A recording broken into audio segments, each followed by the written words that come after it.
So last time, the last thing that we talked about was how to structure, how to analyze the structure of a syllable, right? You guys remember that, let's see, this is, this is the structure of a syllable, right? Remember that when a syllable is the smallest pronounceable unit, right? When you have a syllable, you can pronounce it, right? The standalone pronounceable unit, which is a syllable, and the syllable has this kind of structure, which is the nucleus is the most important thing, right? The nucleus is always, maybe 97% of the time, is always a vowel, right? Sometimes some consonants like N, M, L, or R can be a nucleus, okay? But in most cases, it's the vowel, right? And then around the nucleus, you can have the onset and you can have the coda, right? But they are not required. So it should look like this, okay? If you have 3 syllables, it means you have 3 vowels, right? Now, what I would like to do is I would like to go over the handout here that we didn't get to finish, and I asked you, right? I asked you last time to complete this at home. So we'll look at how to do this, okay? So this is a handout from last time, and I said that you could do the first page, right? So I'll show you how to do this, okay? So when we have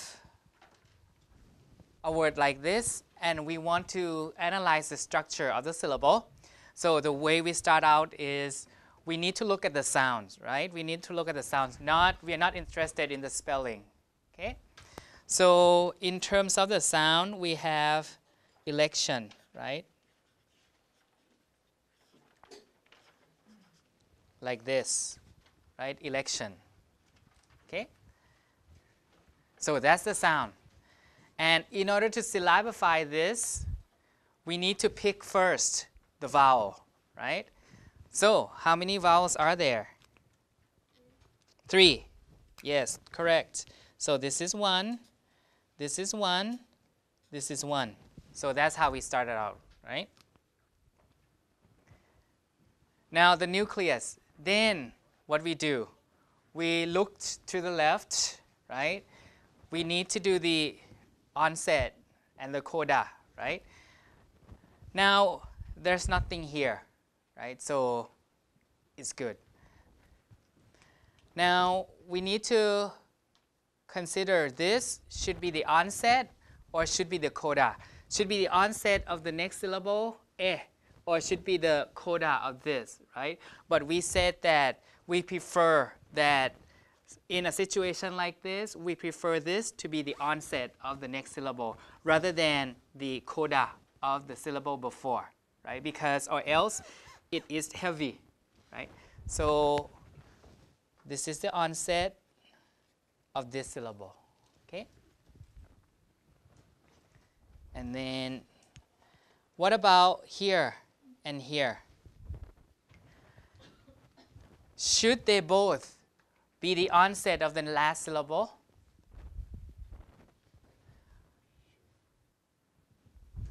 Cannot, right? Because K and sh do not form, both sounds do not form a possible sequence, right? Because this would violate the phonotactic constraint of English. Only, in this case, only this can be the onset. So this is the onset. Of course, this will be the coda. And this cannot be the onset, so it's the coda of the previous syllable, like that, okay? So the coda and the onset and the nucleus make up a rhyme, and then this make up a syllable like that. And then this is a syllable on its own, right? And then, so they make up the rhyme, and they make up a syllable like that. So there are three syllables altogether. Elect and shun. Okay?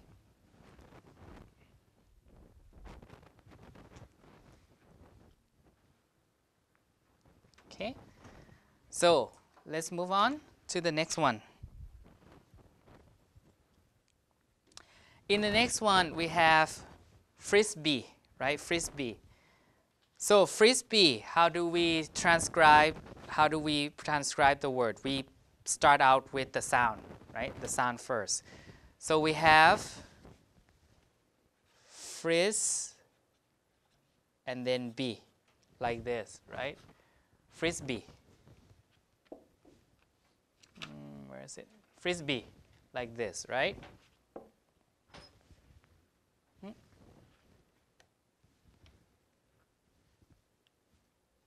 Frisbee. So there are only 2 syllables because we have 2 vowels here, right? So this would be the nucleus, this would be the nucleus.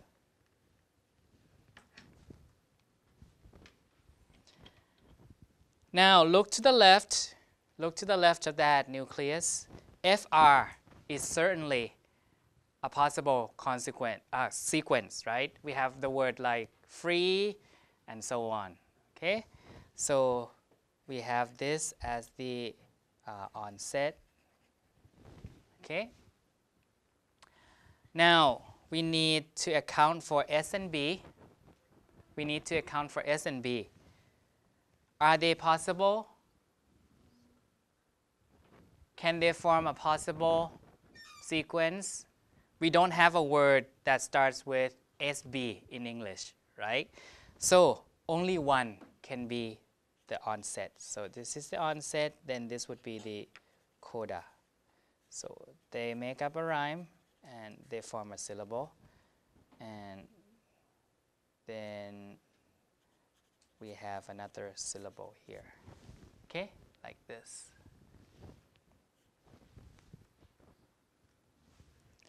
So the first syllable is frizz, and the second syllable is bee, right? Frisbee, like that. For those of you who just came in, we are looking at the homework from last time. It's on the handout from last time. And we are trying to analyze the syllable structure, okay? Now, for the last one, advertise. Let's look at the last one, advertise. How do we represent this sound of this? So advertise is advertise, like this, right? Advertise. Advertise.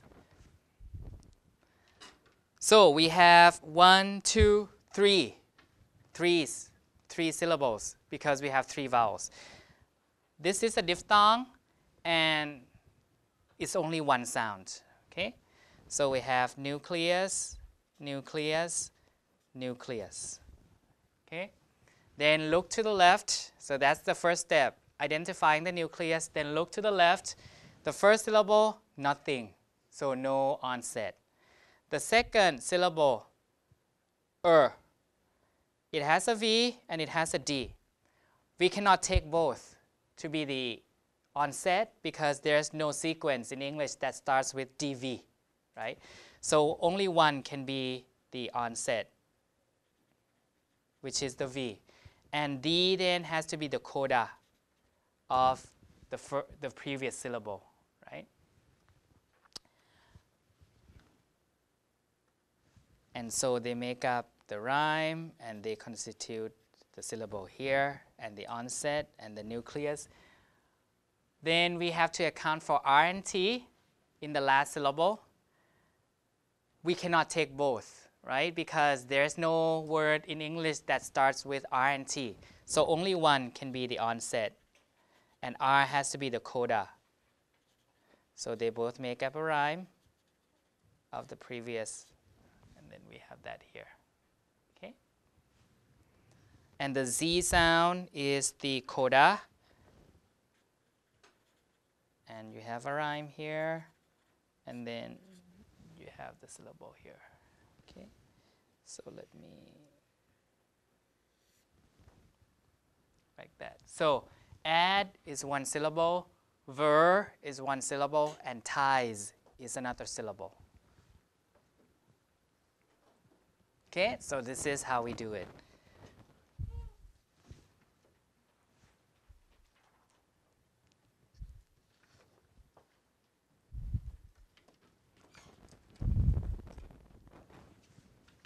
Okay, can I move on? The last thing here on that handout is to transcribe the following words and mark the aspiration in the transcription also. Okay, so let's look at the aspiration only for now. Okay, because I trust that you can do the transcription. Number one, peel. To peel is to take off the skin, right? No, not that word, peel here. P-E-A-L, but still the same pronunciation as P-E-E-L, okay? P-E-A-L, peel. P here, in this position, what do you think is the allophone of that P? Is one syllable, so it's always a stressed syllable, right? And then, so in that case, we have a aspirated. So it's PH here, peel, okay? Because it's one syllable, and one syllable always gets stress, okay? Number two, repeal, right? Repeal, repeal. The stress is on peel, okay? So when the stress is on peel, then it's the same, aspirated P, repeal. We don't say repeal, right? Repeal. Okay, as a verb. Number three, the word test. The word test, number three, test. The word test, one syllable, so always stress. So the first T is aspirated, test, right? The last T, as we talked about it, is a free variation. Remember, it can be anything depending on your style of speaking, depending on your speed, depending on whether there's a consonant following it, right? So free variation for the last T. Can be anything. Fourth, detest. The stress is test, right? So in this case, again, it has aspiration, detest. The last T is the same, okay? Free variation.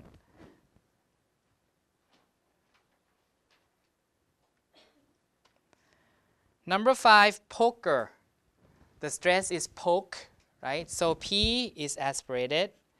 Ger, no stress, so no aspiration, just a K, unaspirated K, okay? So poker, poker, like that. We don't say poker like that.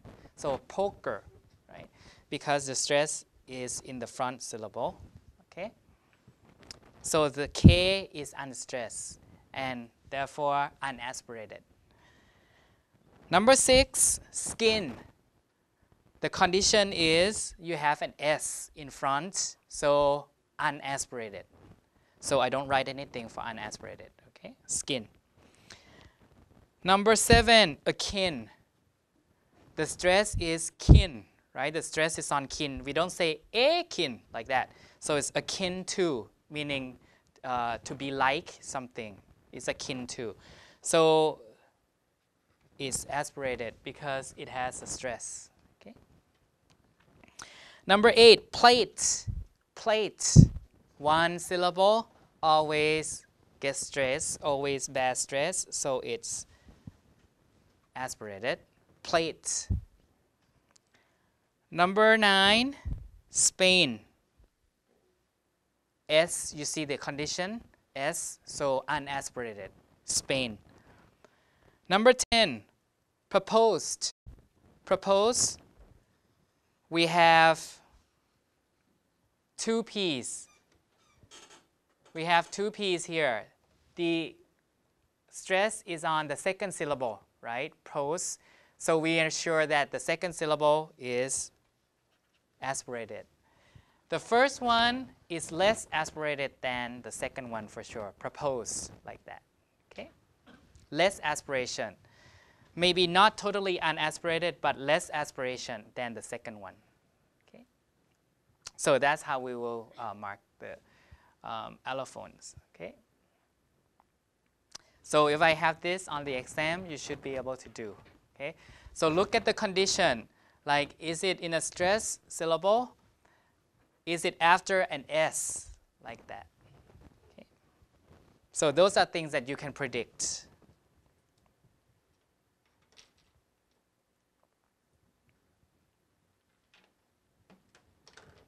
Okay. So now we'll go on with whatever we didn't finish last time. So we talked about the syllable. This is from last time, okay? This PowerPoint slide from last time. Now we analyze the sound sequences, possible sequences in English. Then we analyze the syllable structure in English.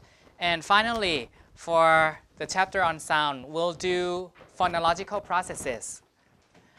Meaning there are some sound changes that happen when English-speaking people pronounce or when English-speaking people speak in real time. Okay? So speech is fast and continuous. So some sounds may be affected. Okay? Sounds do not just stay the way they are. Okay? But neighboring sounds, meaning sounds that are next to each other, may be affected. Okay? And the major motivation for these processes, meaning sound changes, the major motivation behind this is ease of articulation, meaning that we want to be easy, right, to ourselves when we pronounce things. So we tend to change the sounds to match the ease of pronunciation. Okay? And we'll study 3 or 4 processes, including assimilation, elision or deletion, insertion, and weakening of vowels. Obscuring means weaken, right? Making vowels unclear. So we'll first start off with assimilation. Assimilation, to assimilate is a verb, okay? Assimilate meaning to make alike, right? So to make alike. So assimilation is when 2 sound segments that occur in the same sequence, some feature, maybe voicing or manner of one segment is copied by another. Okay? So as a result, one sound becomes more similar to another sound. And there are many types of assimilation depending on what feature is copied. Okay? Depending on what feature is copied. So, for example,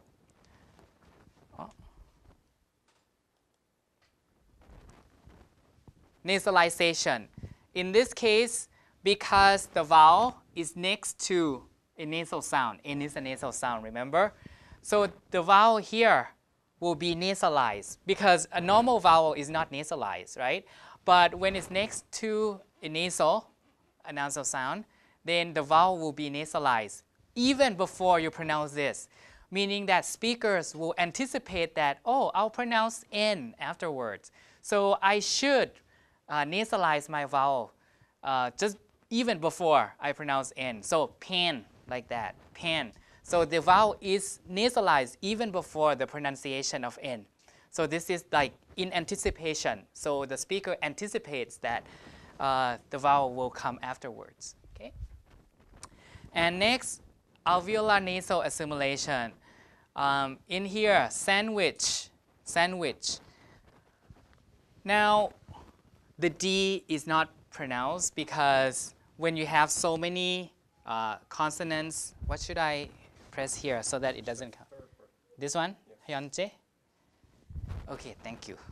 So here, the D is deleted first, okay? Because in English, when you have three consonants in a row, usually the middle one is deleted. So now you are left with sandwich like this, okay? D is already deleted because it's 3 sounds, 1, N, D, and W. So the middle sound is deleted. Now you're left with this. But what happened next is the fact that W is a bilabial, remember? W, right? And N is alveolar. So the 2 places of articulation are different. Now the assimilation takes place here where N changes to M. to match the place of articulation of W. So people in fast speech would pronounce it like sandwich, sandwich, because both M and W share the same place of articulation, right? So again, this is for ease of articulation, right? It's easier, it's more natural to pronounce it that way, okay? Velar assimilation. So in this case, the N, which is an alveolar, will change to a velar sound when the next sound has the velar place. So can be. So M and B matches, right? Now there's a match between them. Can go, not just can go, but in real-time pronunciation, in fast pronunciation, can go, like that. I can go, I can go. So here from N to N with a tail, because the velar is the place of articulation of both this and the G, right? Can go, like that. In fast speech, in natural speech, right? But in slow speech, of course, people would say, I can go, right? Voicing assimilation. In this case, a voice sound may become voiceless, and a voiceless sound may become voice depending on what the neighboring sound is. Have to. Have is usually V sound, right? V is a voice sound. But the next sound is a T, so the V cannot stay as voice as it is. So it has become a voiceless. Have to, like that. Okay? And we'll talk about English plural when we add S to nouns. How do we pronounce the plural ending? Okay? We will talk about that in the next chapter. The next process is palatalization. Palatalization is assimilation of sorts, meaning that it is one type of assimilation. So by definition, it means that one sound will become more like another sound. Okay? So when you have a Y, which is a glide sound, when you have a glide sound, okay, which is usually when you have a U in spelling, okay, or when you have here E or I, okay, when you have these front sounds, the T, the D, or the S will become T hook, and then J, and then hook, and then hook, respectively. So instead of pronouncing mature like that, instead of pronouncing mature, T and the glide before the U, okay? Instead of pronouncing it like that, mature, in natural speech it will become mature, like that, mature, okay? D and Y, could you? In slow speech, could you, right? In real pronunciation, D plus Y will become J. So could you do that, like that? Could you, okay? So this is natural, okay? T plus I will become a hook. Nation, like that. But people will pronounce it nation, like that. Nation. S and I will become hook. Gracious will become gracious, like that. And these have become standard, sort of standard pronunciations due to this type of sound change. Okay?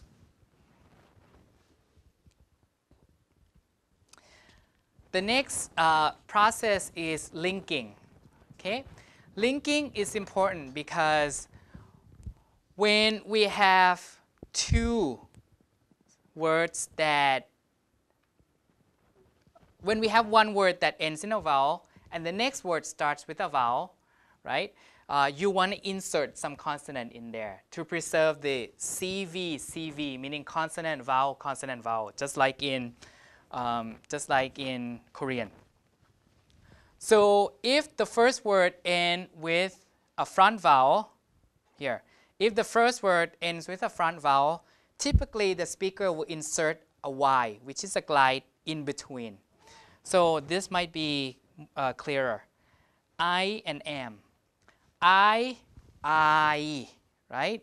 It ends with a front vowel, and am start with which is front vowel also.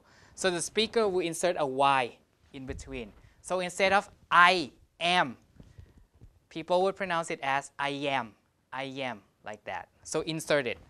And this doesn't even have to take place between two separate words, but in the same word, like Seattle, then I should write it out so that you can see it.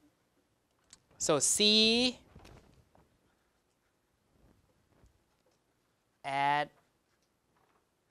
like that. Seattle. So here, you see, front vowel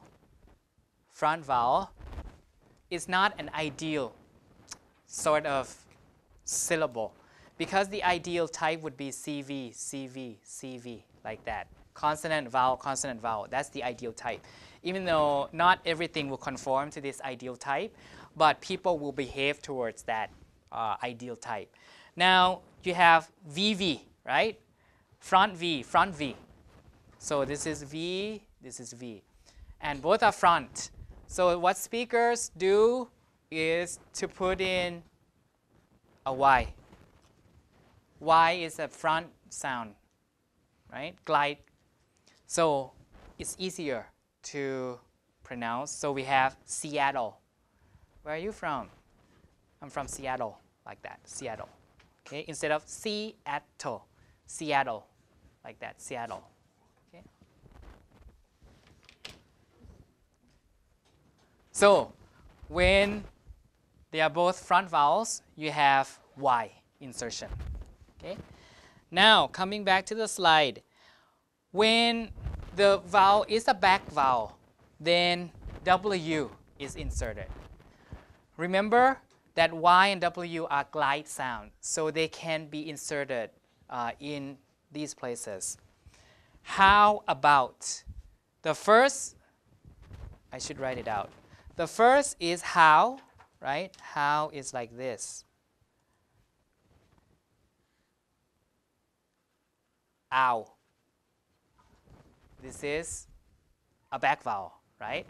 And then about is like this.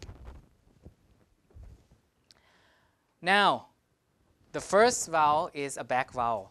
So what happens is that to link the two, to conform to the CV type, the speaker would put in a W, because Y is front, right? W is back, so it will match this back place. So instead of saying how about, we say how about, like that. How about that? How about that, right?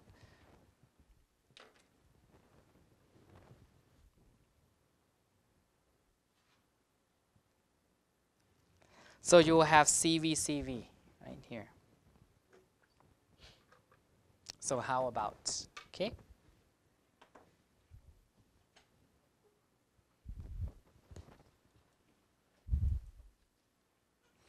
So that's linking. When the first syllable ends with a vowel, depending on whether you have front or back. Okay? Now, another type of linking is not when you have a vowel ending syllable, but here you have a consonant ending, right? At and then school. Both end with a consonant, but the next syllable is a vowel. So this conforms to the CV pattern already. So CV, right? At, the T is C, all is V. So what speakers do is just to link them, because it's already the ideal type of syllable structure. So instead of at all, we say at all, like that. It's like T moves to the next syllable, at all, like that. School again, like that. Instead of school again, like that. Okay?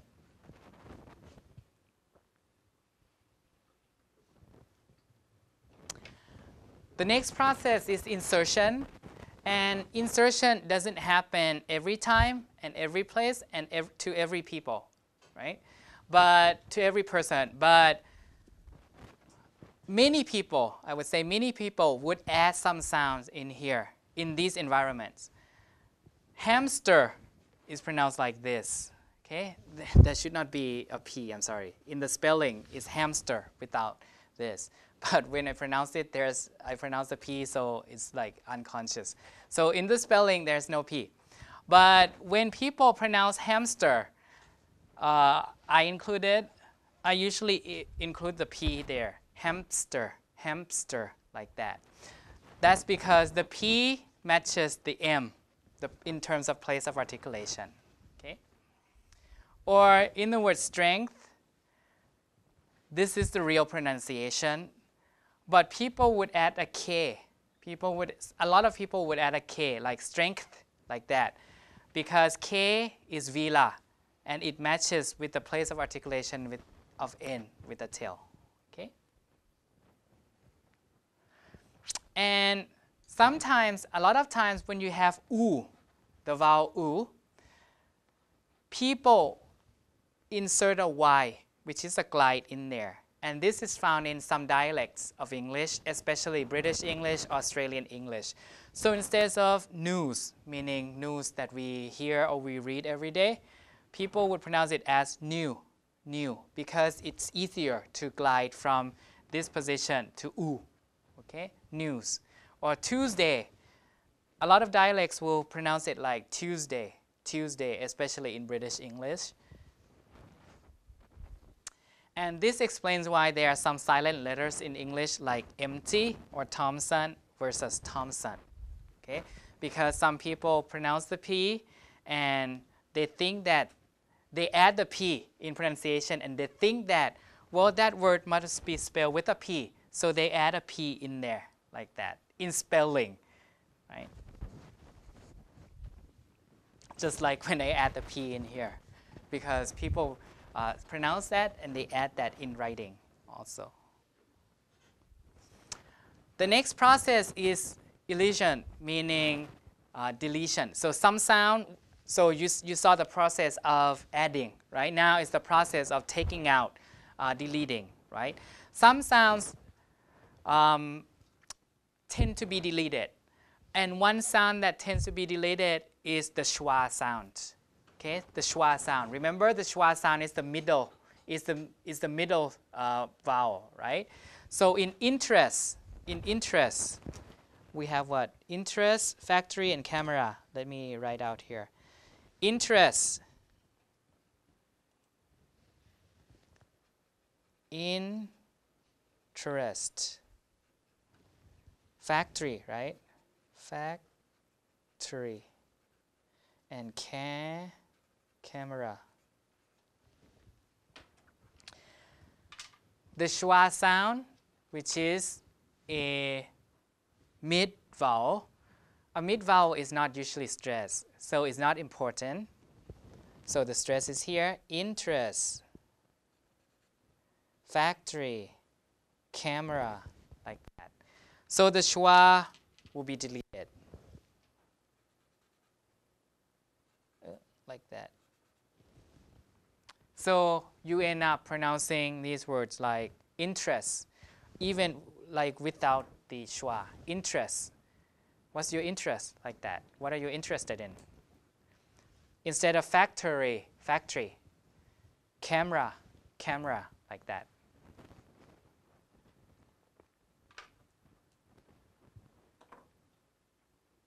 So the schwa tends to be deleted, okay?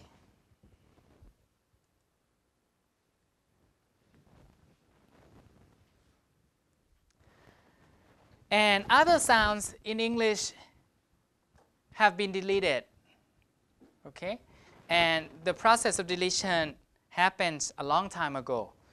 In Old English, the word no used to be pronounced kno, one, like that. Chinja, really, kno. And then genau, like that. And then answer in Old English, if you study Old English. But then K before N is deleted in every word. So words like knee, you don't say it kni, like that. Or night, you don't say it like knight.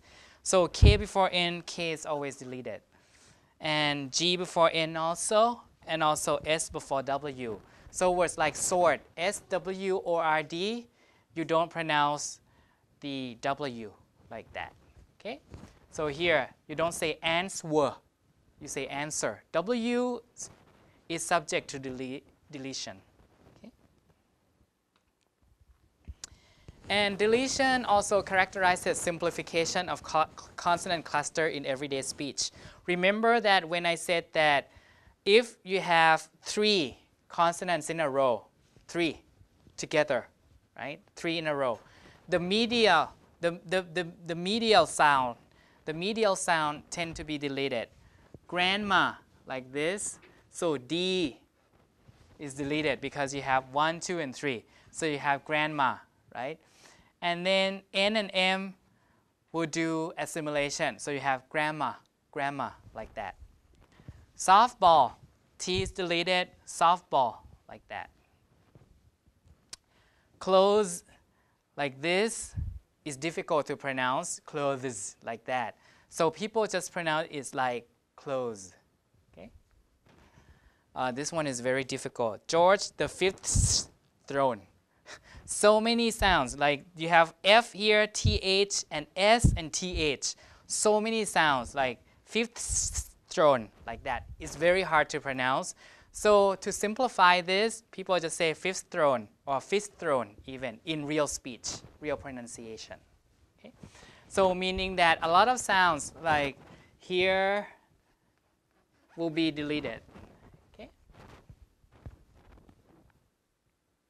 I think that's it. So what we'll do now is we'll look at some more details of deletion and of assimilation. So I'll use the handout here. So we'll look at more examples of assimilation, okay, and all the sound processes that we just talked about. So the first thing is that when you see, so we're talking about assimilation now. When you see an N, N is subject to change. N is always subject to assimilation. When you see N in these words, they are not just N. They will change, okay? So when you pronounce on purpose, in real speech, in natural speech, how do you pronounce it? On purpose, right? On purpose. So it tends to be like on purpose, like that. So the N will change to an M to match the place of articulation of the next sound, which is P. P is a bilabial, so we pronounce it like on purpose. I did it on purpose, like that.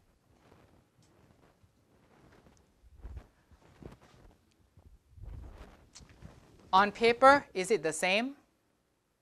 You think it's the same? Paper, so it's the same, right? So on paper, do it on paper, like that. So it will change to M, on paper, like that. Or paper.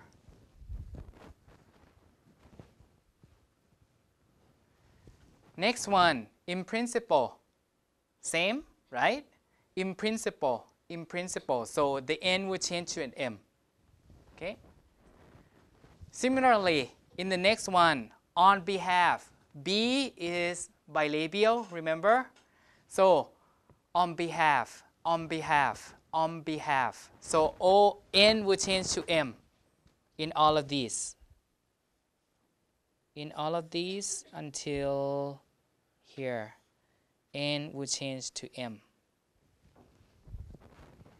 On behalf, on Monday, like that, on Monday,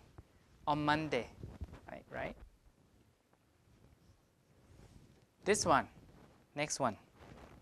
What do you think N will change to as a result of assimilation? Call is what? Velar, right? Call is velar. So N is alveolar. The two places do not match. So to match the place of K, N will change to Guess. You can guess. Is there a velar nasal? Is there a velar nasal?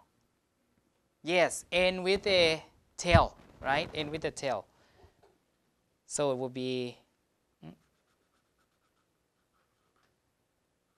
on call. So I'm on call, like that. I'm on call. I'm on call, right? So N, this is vila, this is vila, like that, okay? In case, perhaps you can hear that in my pronunciation. In case, right? In case that happens. So it's in case, like that. In case, okay?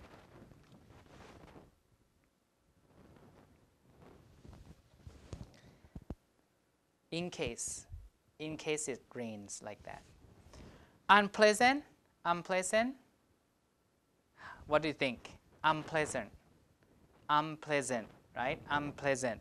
So N will change to an M because P is bilabial, like that. Input. Of course, in slow speech, we will say input. But when people just pronounce it naturally, input, you have to put a lot of input in there. So M, right? M, to match the place of P.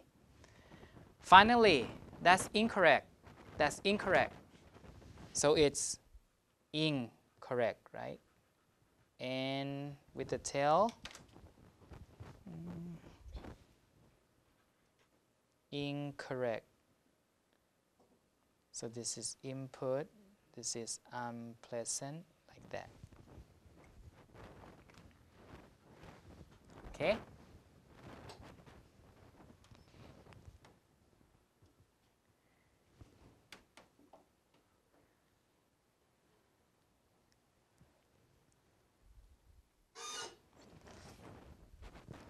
Next one. So we are done with the N. N is subject to change.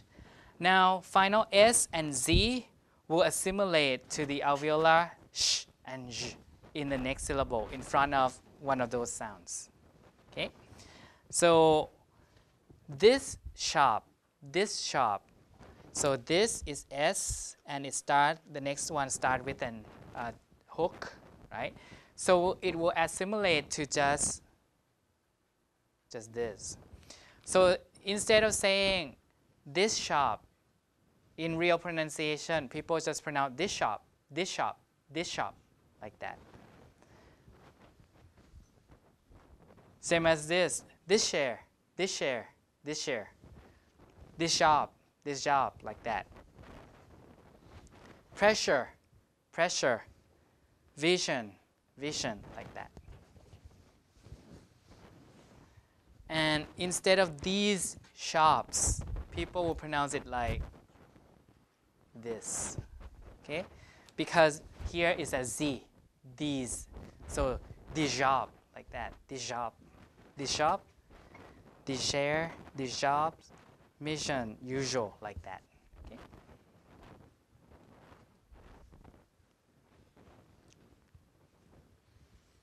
Not only in these words, but also in the words that you see below here too. So instead of saying, I need you, people would say, I need you, right? I need you, like that. I need you, like that.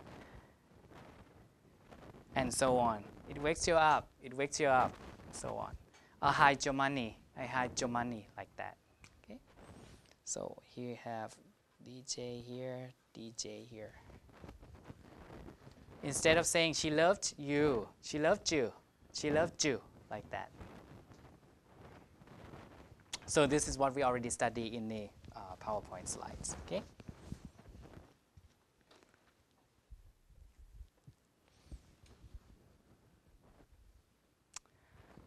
And then deletion, more examples. I show more examples on the handout here. We have handsome, sandwich, friendship, blindness, grandchildren, grandpa, and so on. So again, when I say that, you remember I said that when there's a sequence of 3 or more sounds, you usually delete the middle one, like that.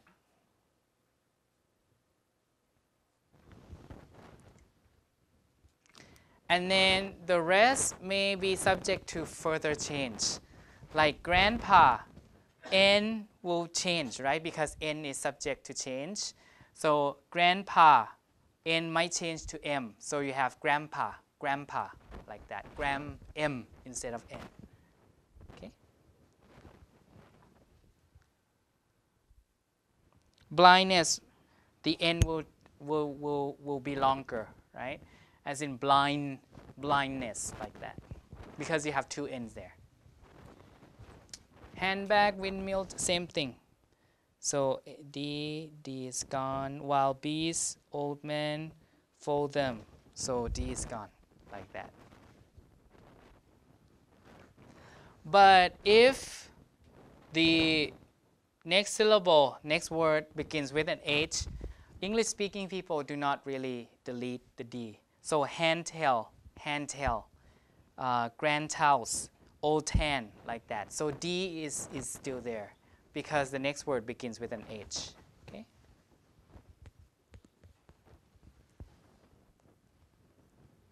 Same thing with the D. T is the same thing. So we usually delete the T, facts, like that. Okay? Let's look at the next page.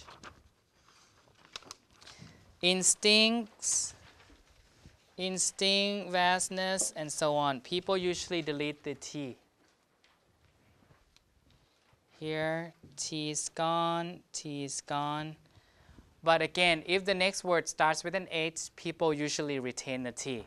Give towels, guest towels, left hand, like that. Because H is more like a vowel rather than a consonant. So the last consonant still stay. Okay? Epenthesis, we already talked about this, right? Meaning the insertion of the insertion of a sound. So dense, people insert a T, dense, like that. Tense with a T, just like it's like this. Dense, like that. Okay?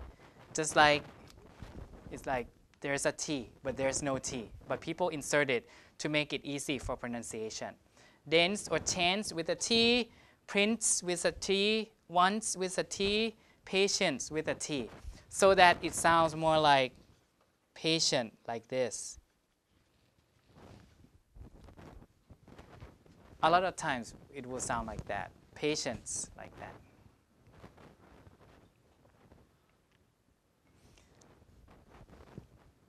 So patient here is not patience here, right?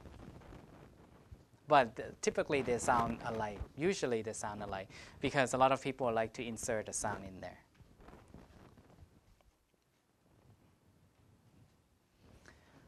And then we also see more examples of linking, right, on this handout.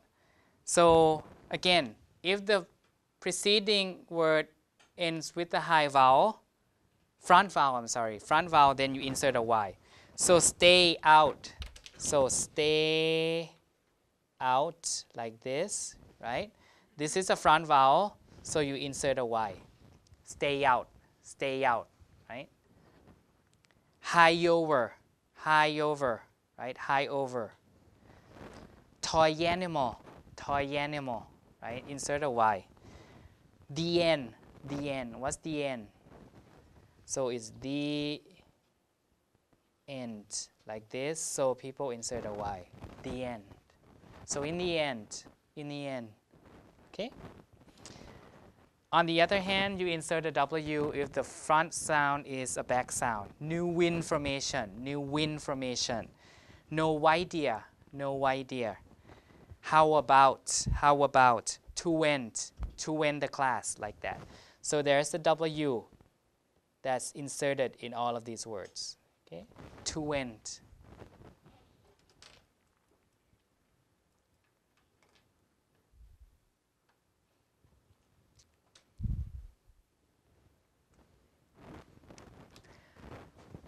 So we'll look at the next sound process before we take a break. Okay, This one I didn't show on the PowerPoint, but it's very important in English, and Korean doesn't have this, so you have to practice if you want to sound natural. There is a sound process that's called weak form, meaning the weakening of vowels, okay?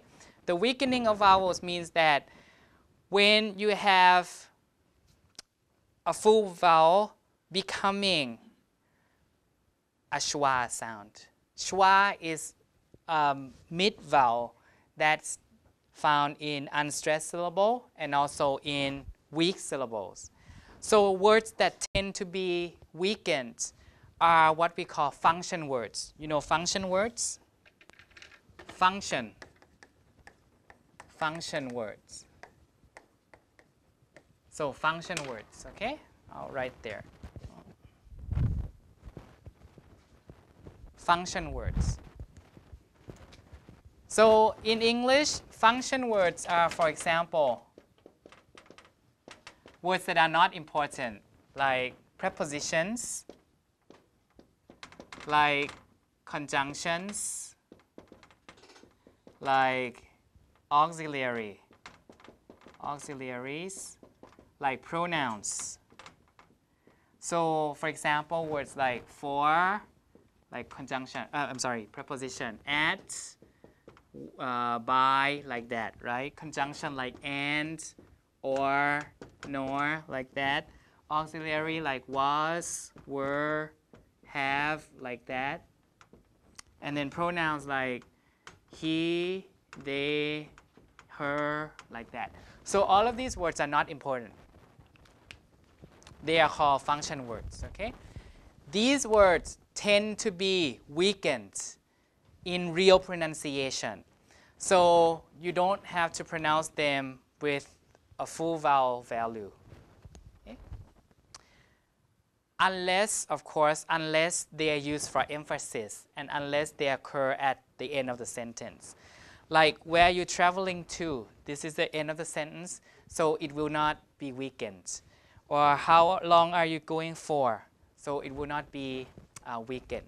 So in this case, you have two real pronunciation, just normal pronunciation.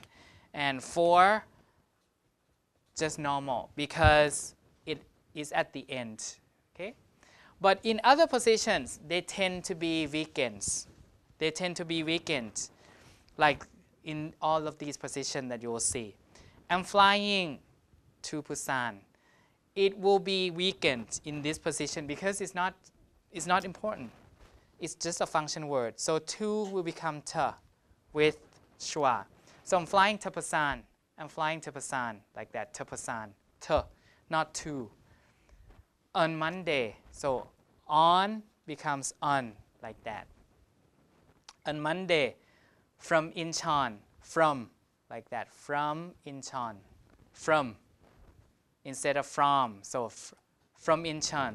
Staying at the West End.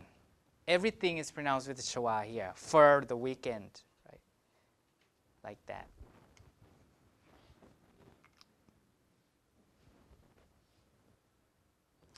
I'm flying to Busan on Monday, like that.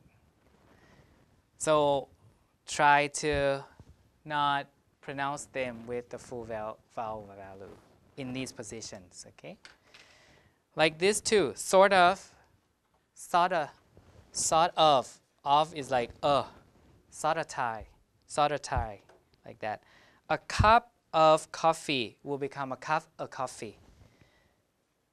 Even the V in of is deleted at 11 o'clock instead of o'clock, 11 o'clock. So everything is schwa, okay?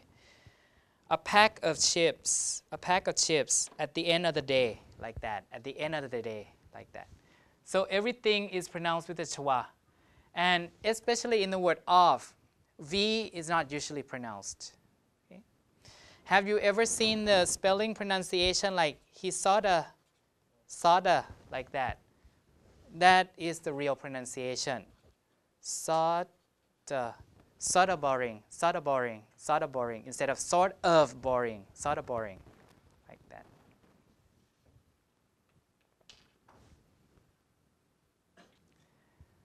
And in all conjunctions like and, so bed and breakfast, people will pronounce it like bed and breakfast, and like that.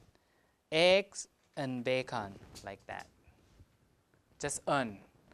Or even people write it as in, right? In. Bed and breakfast. Bed and breakfast. Just in, because it's like this. Okay?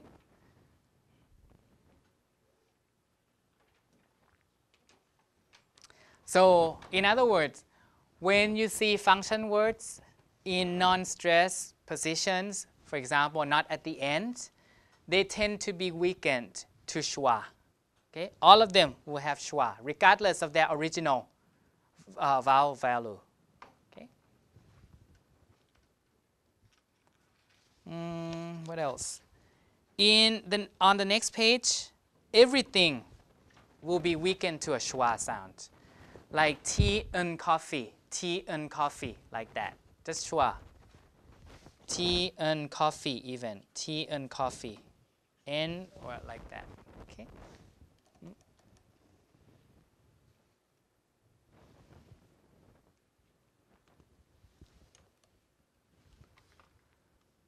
Neither here nor there. Instead of nor there. 2 or 3 days, like that. The word that will become the. They said the weather, like that. Okay?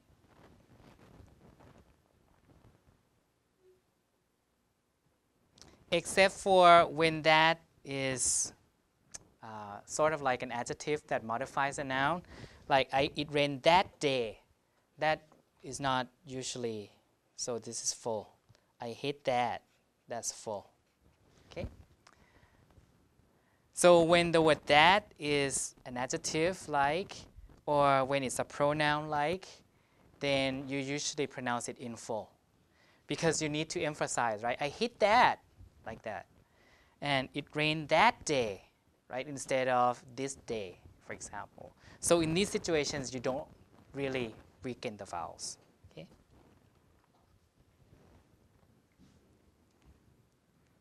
So that man will not be reduced because this is like an adjective, right? That man said that one will be reduced schwa, right? All that rain that fall yesterday was enough to fill that reservoir that we saw, like that. So to sum up at this point, a lot of times you will see that function words are reduced to schwa, regardless of their original vowel value. But when they are stressed, when they are needed for emphasis, like when that functions as a adjective or demonstrative modifying a noun, or when that functions as a pronoun that you need, okay, to make a distinction between this and that. In cases like this, they are not going to be weakened, okay? So in this example, that man, you want to point, right? Which man? That man. So in that case where emphasis is needed, that is usually not weakened. So you have that as a full value there. That man.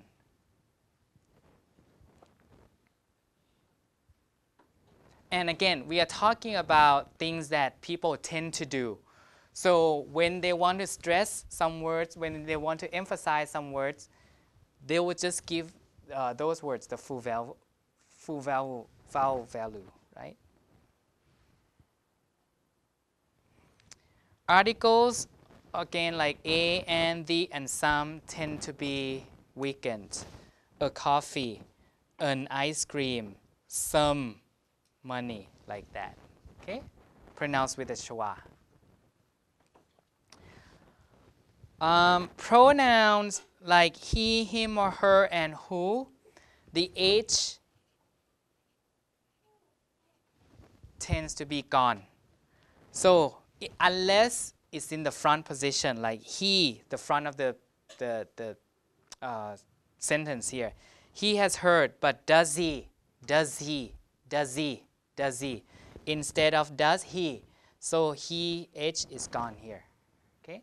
Unless it's in the front. Well, I told him, like that. Will he, instead of will he, will he, will he. Will he let her, let her, like that. Okay? Who, H is gone, so it's only you, u. The one who will understand. She's the one who, like that. So in these pronouns, the H is gone. You and your will be weakened to your and your, like that. So did you go, instead of did you go, did you go, like that. We need you there, we need you there, we need you there. Okay? So to you, like that. Auxiliaries like am, are, is, was, will become schwa. Like all the boys are going, like that. So all of these will become schwa. Okay? Instead of what do you think, what do you think, what do you think. So all of these will be pronounced with a schwa. Have, where am I, where am I, like that. So you just have to replace the full vowel with a schwa in all of these. Okay? Have, the, like that.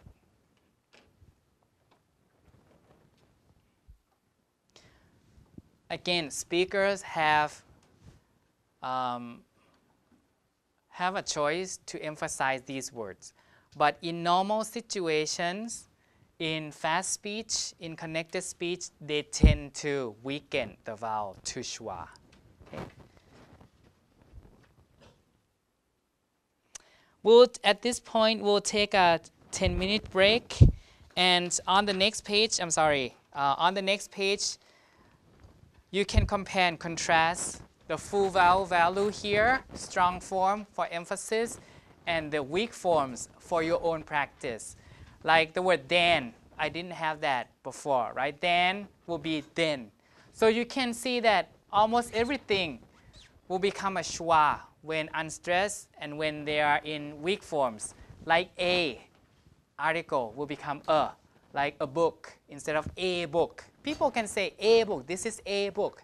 But normally, people would say this is a book, like that. Your will become your, like that. Him, the H is gone, as I said. Us will become us, like that. Or even S. The word like let's go, let us go, let's go. Nowadays, people just say sko, sko, sko. Just S, sko, right? And will become un, like that. Or will become just like that. There's an R here, like R. This is a schwa plus R, okay? Pen or pencil, pen or pencil, pen or pencil. Instead of pen or pencil, pen or pencil, okay? For will become fur. Like this is for me. But people can emphasize that and say this is for you. But in normal situations, it will be this is for me, this is for you, like that. And of will become of or even the V is gone, as you can see. So this will help you. This will help you practice and then practice real pronunciation of English. Okay, so you can use this for your own personal improvement. So we'll take a 10-minute break here, and then we'll come back and we'll look at the new chapter, okay, which is morphology.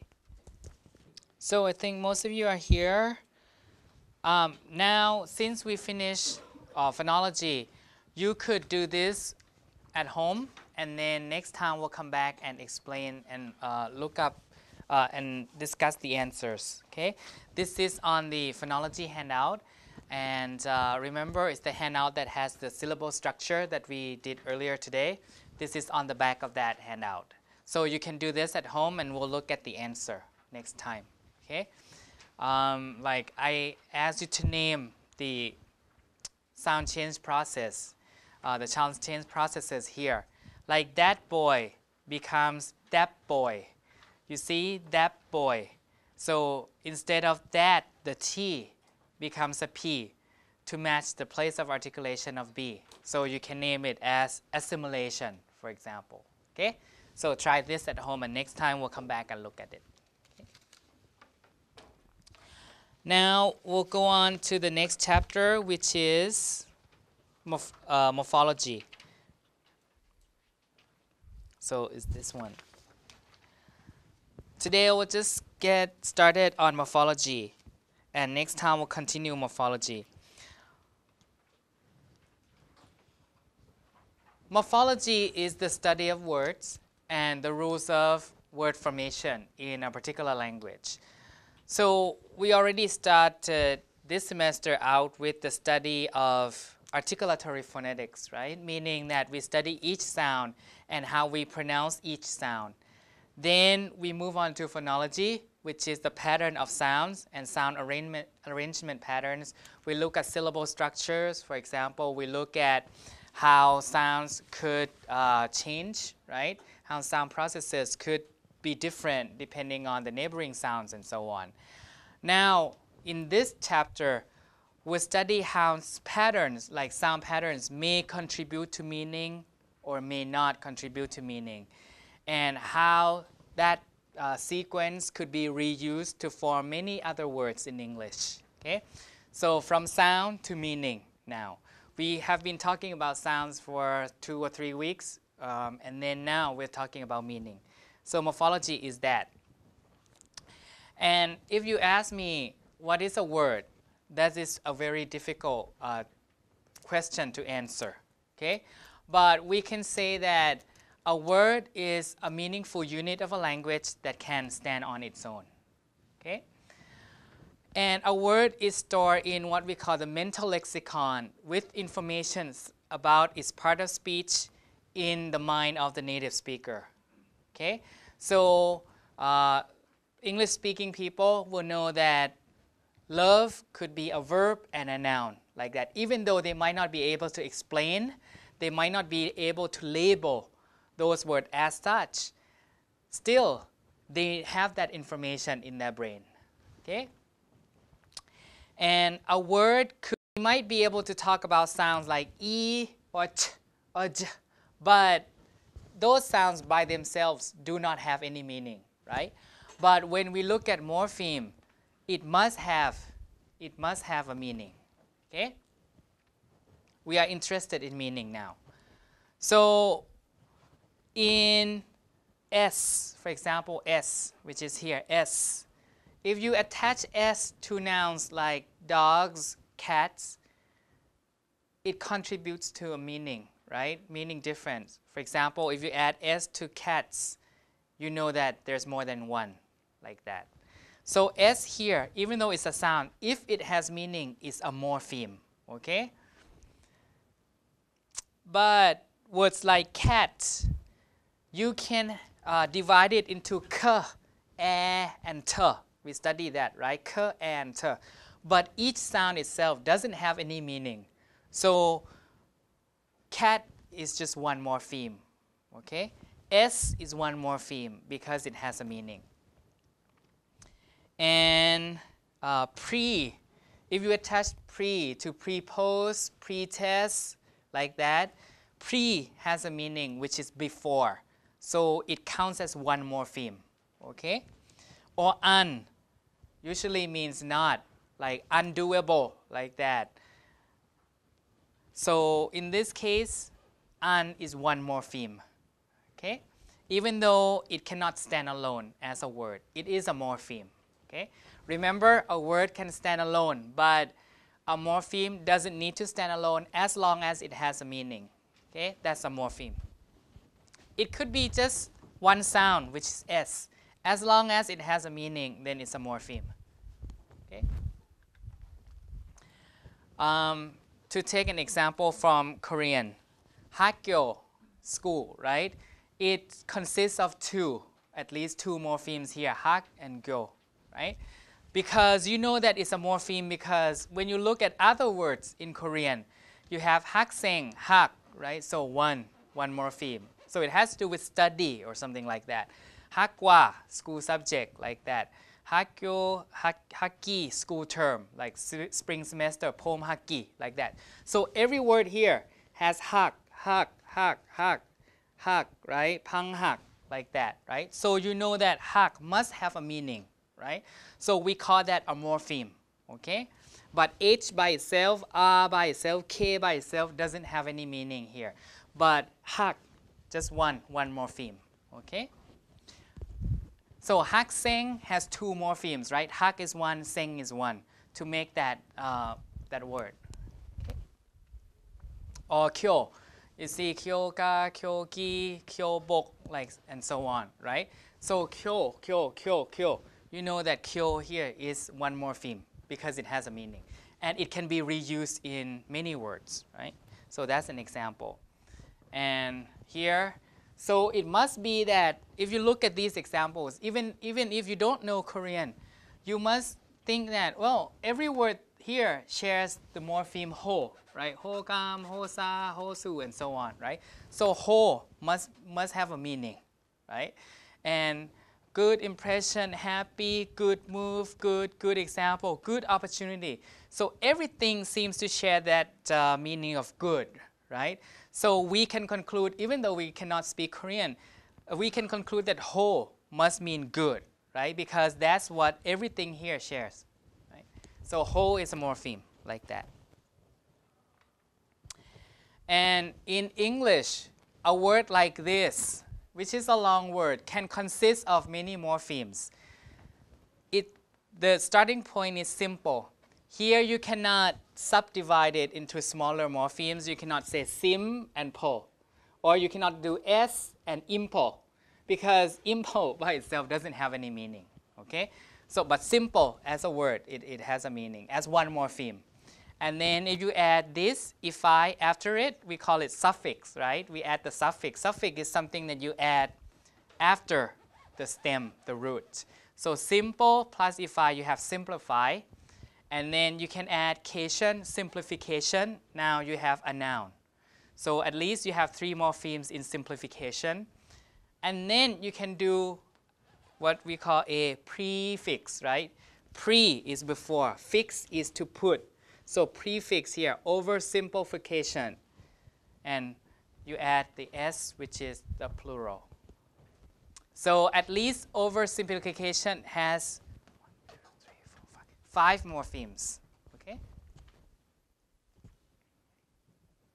So this is what we'll study today. Okay? And in morphology, we use this type of brackets to represent a morpheme. Okay? Here we use the phonetic symbol, right, to represent phoneme. And in morpheme, we use this type of bracket. Okay? The crow feet bracket type. I'll introduce 3 terms that you may already know. The first term is the stem. Stem or the root is the base for affixes. Affixes meaning could be prefix or suffix, okay? For affixes to attach to and cannot be analyzed into or divided into smaller parts. So distaste, to start with taste. Taste cannot be further divided into taste and E or something like that, or T and ast. You cannot do that. So taste is the stem or the root. Then you can put a prefix, distaste. This is a pre because it's before. Pre is before the root, right? So distaste as a new stem. And then you can add a suffix. Suf means back or behind. So you can add a suffix distasteful like that. So, and you can add another suffix distastefully like that. So you can keep adding up things in English, okay? And affix, we already talked about it, right? Affix could be prefix, pre mean before. Aff is just AFF meaning towards. Fix toward, fix is to put, right? So prefix is before, you fix it before the word, like pre, post, like that, right? Re, un, in, like that. Suffix, another word like ness, like slowness, like that. ly, beautifully, like that. Shun, nation, like that, suffix. And infix, in is like between, right? So this is very rare in English, and but in other languages, very frequent, like Tagalog, you put in there. Billy, bumili, like that. So inside, okay? In English, you have like the F word, absolve, F word, fucking, lutely, like that. But rare. Circumfix, around. Circum is around, so around the root or the stem. Like embolden, you have M and N, meaning to make bold, like that. M and N meaning to make. Enliven, N and N, same thing. Enlighten, like that. In German, you have a lot of these, okay? So, but mainly in English, we have prefixes and suffixes. We'll talk about bound and we can talk about bound and free today. Free and bound. So you know prefixes and suffixes, right? And if you classify morphemes further, there are two types of morphemes, depending on whether they can stand alone or not. If they can stand alone by themselves, if they can stand alone as separate words, we call them free morpheme. Free meaning not attached to. So words like cat, eat, green, like that, they are free morphemes. They are words, okay? But bound morphemes cannot stand alone. They have to be bound to another morpheme. Must be attached to other morphemes like affixes. All affixes are bound morphemes. Un cannot stand alone. Pre cannot stand alone. Dis cannot stand alone, like that. Li, ness, and shun cannot stand alone. They have to be attached to something, okay? And then affixes are all bound morphemes.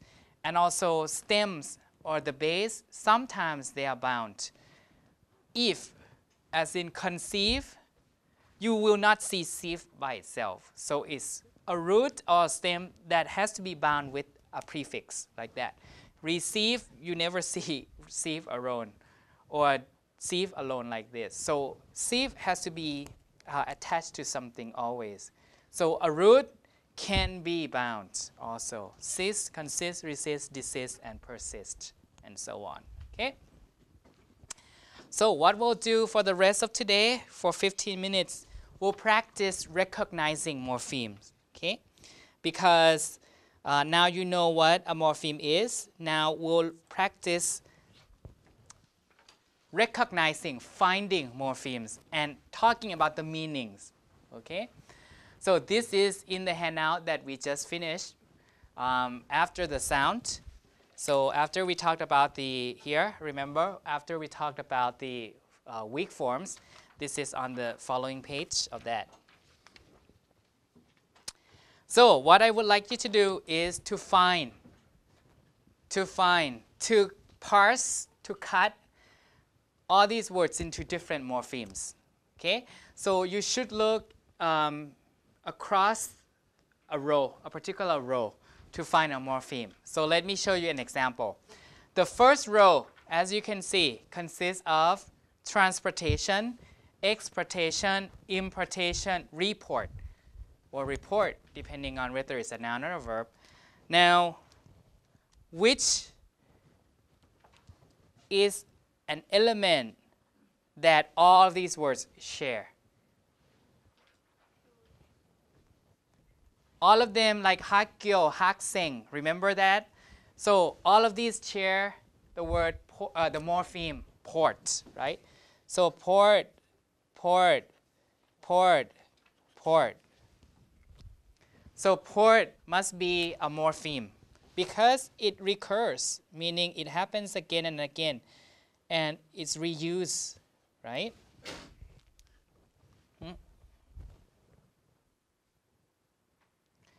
So port must be a morpheme, okay? So port is a morpheme here, and it means a door, or to carry, or it means door, right?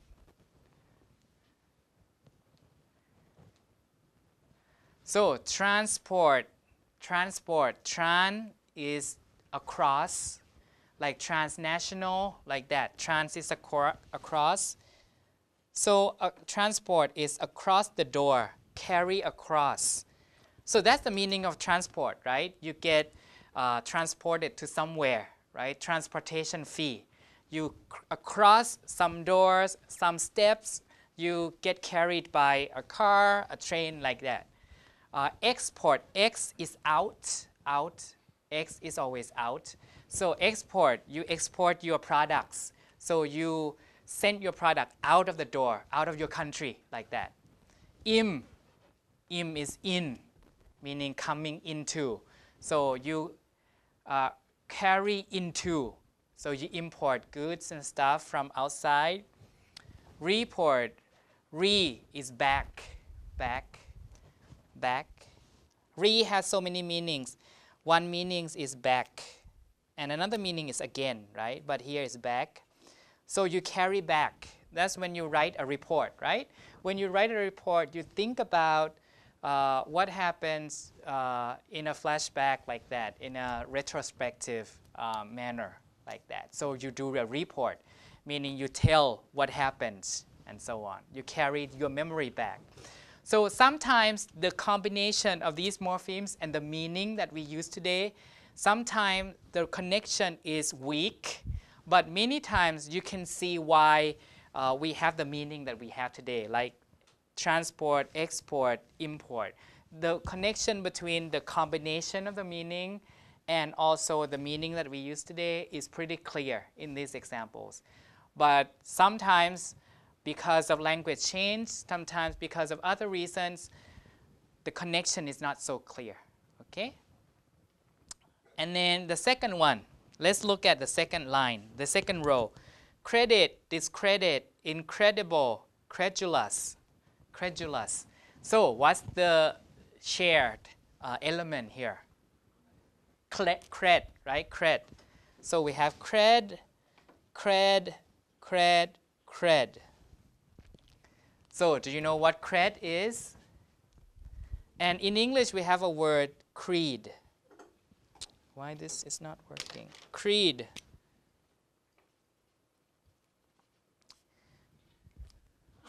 Creed is like a group of people that have this kind of belief and so on. A specific type of belief like that. So cred means belief.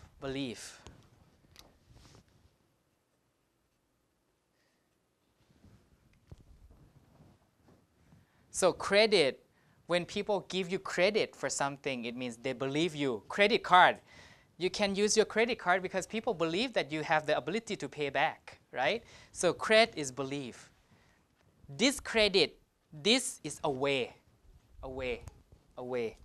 So discredit is to take the belief away, meaning if I discredit you, it means I say bad things about you, right? And I tarnish your reputation. I make your reputation go down like that. Incredible, in here is not. Incredible, unbelievable, like that. Credulous, people who believe other people easily, like that. Next ones, insecure and security. What do you think that they share? What elements? Sec, right? Sec or secure even. Secure means without care. Without care. Because Se is without, and cure is to care. You can see cure in curator. You know, curator is a person who takes care of a museum, like that. So se is without. When you feel secure or security, meaning you don't have to care, right? Because you feel secure, you feel confident, like that. So se is without, cure is care. You don't have to care when you feel secure. Secure about your future, when you're secure about your job, like that. But if it's insecure, in means not. You feel not confident, like that. Okay? So I'll give you perhaps, we have 5 minutes left. So let's do 3 or 4 more. Okay? 3 or 4 more rows. And then we'll talk about these in a minute. Okay? So I'll give you 2 minutes to underline the morpheme that they share. You can stop at convene, okay? That line, convene and intervene, contravene, and invent, and so on. And a lot of these roots or suffixes or affixes are not English. They are from Latin and Greek, so they look different from English words. Okay? Like secure, that's Latin, not English. Okay?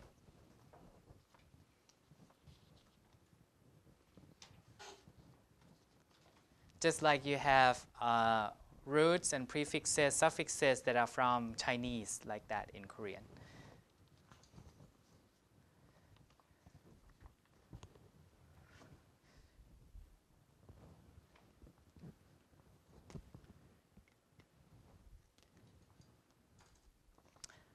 Okay, so you should be able to do this now.